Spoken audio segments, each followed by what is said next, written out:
Sarah had always found comfort in routine. Her life was a carefully orchestrated symphony of familiar faces and predictable patterns. Every morning, she would stop at the same coffee shop, order the same latte, and exchange pleasantries with the same barista, a cheerful young man named Ben, with a perpetually optimistic smile. Her colleague, Sarah had always found comfort in routine. Her life was a carefully orchestrated symphony of familiar faces and predictable patterns. Every morning, she would stop at the same coffee shop, order the same latte, and exchange pleasantries with the same barista, a cheerful young man named Ben, with a perpetually optimistic smile. Her colleagues at the accounting firm were familiar fixtures in her day, their quirks and habits as predictable as the ticking of the office clock. Even her cat, Mr. Whiskers, adhered to a strict schedule of naps and meal times. But lately, a subtle dissonance had begun to creep into Sarah's carefully constructed world. It started with Ben at the coffee shop.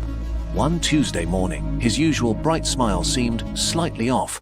It was still there, the same curve of his lips, but something in his eyes felt different, a flicker of something she couldn't quite place. He also didn't mention her usual order, as he always did, and when she corrected him, his response felt strangely rehearsed, lacking his usual warmth. Sarah dismissed it as an off day, a momentary lapse in his usual cheerful demeanor. The feeling of unease, however, lingered. The next day Ben was back to his usual self, or so it seemed, but Sarah couldn't shake the feeling that something was still amiss. His smile felt a touch too wide, his eyes a little too vacant, and then she noticed a small, almost imperceptible freckle on his left cheek that hadn't been there before. She was certain of it. She had always noticed the clean, smooth skin of his face. The unsettling feeling began to spread to other areas of Sarah's life. Her colleague, Mark, who always hummed a slightly off-key version of the same 80s pop song, suddenly started humming a different tune, one she had never heard before. When she mentioned it, he looked at her blankly, as if she were speaking a foreign language. "I always hum this one, Sarah," he said, his voice devoid of its usual jovial tone. Even Mr. Whiskers, her beloved feline companion, seemed different. His fur felt slightly coarser, his mayos a touch higher pitched. One evening, he even reacted with a hiss to her usual affectionate scratch behind his ears. Something he had never done before. Sarah found herself staring at him, a growing sense of unease churning in her stomach. Was she imagining things? Was the stress of work finally getting to her? The inconsistencies became more frequent and more disturbing.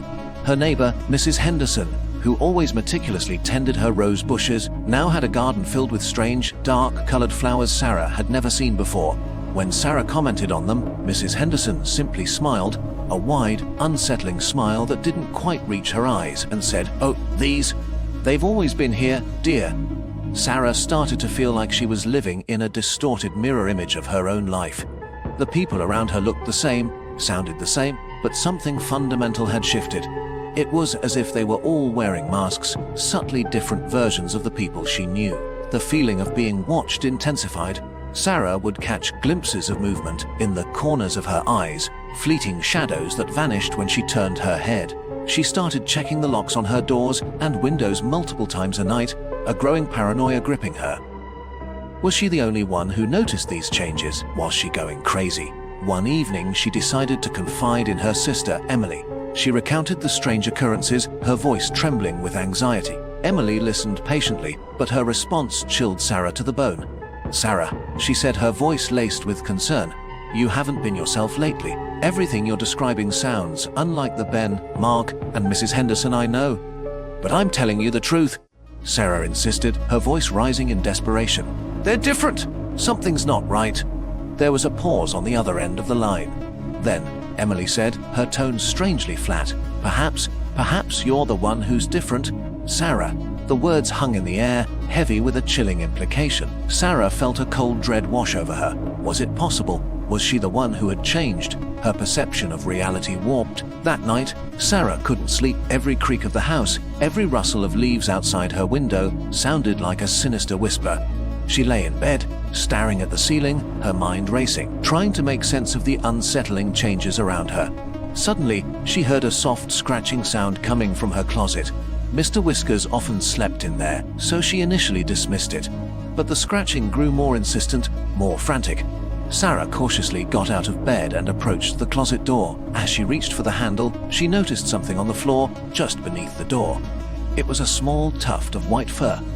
Mr. Whiskers was a sleek black cat. A wave of pure terror washed over Sarah. She flung the closet door open. Inside, huddled in the corner, was a creature that vaguely resembled Mr. Whiskers, but its fur was a sickly white, its eyes glowed with an unnatural red light, and its teeth were far too long and sharp. It hissed at her, a low, guttural sound that sent shivers down her spine. Sarah stumbled back, a scream caught in her throat. The creature lunged, and she slammed the closet door shut, fumbling with the lock. She stood there, trembling, her mind reeling. It wasn't just the people around her. Even her beloved pet had been replaced by something else.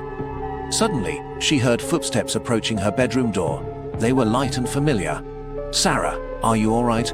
It was Emily's voice. Sarah backed away from the door, her heart pounding in her chest. She didn't answer. The doorknob began to turn, slowly, deliberately. "Sarah," Emily's voice called again, this time with a hint of impatience. "Don't be silly. Let me in." Sarah stared at the door, her mind a whirlwind of fear and confusion. The Emily she knew wouldn't sound so flat, so devoid of emotion. The door clicked open. Standing in the doorway was Emily, her familiar face slightly off. Her eyes seemed a touch too wide, her smile a little too perfect. And on her left cheek, just below her eye, was a small, almost imperceptible freckle. "Everything's fine, Sarah," Emily said, her voice soft and soothing, but lacking any genuine warmth. "You're just imagining things. We all are." She took a step closer, her smile widening, revealing teeth that seemed just a little too sharp. Sarah knew, with a chilling certainty, that the person standing before her was not her sister. It was something else. Something that had replaced Emily, just like it had replaced Ben, Mark, Mrs. Henderson, and even Mr. Whiskers. And as the imposter Emily reached out a hand towards her, Sarah realized with a horrifying clarity that she was the only one who was still real. And they were all coming for her. Sarah didn't hesitate. A primal scream tore from her throat as she scrambled backward, putting as much distance as possible between herself and the smiling horror in the doorway. The imposter Emily continued to advance, her movements unnervingly smooth and deliberate, her smile never faltering. "Don't be afraid, Sarah," she cooed, her voice a chillingly perfect imitation of her sister's. "We just want you to be like us. It's much better this way. No more worries, no more being different." Sarah stumbled, her back hitting the wall. There was nowhere left to run. The imposter Emily reached out, her touch cold and unnatural as her fingers brushed against Sarah's cheek. "Join us, Sarah," she whispered, her red-tinged eyes gleaming in the dim light. "Become one of us."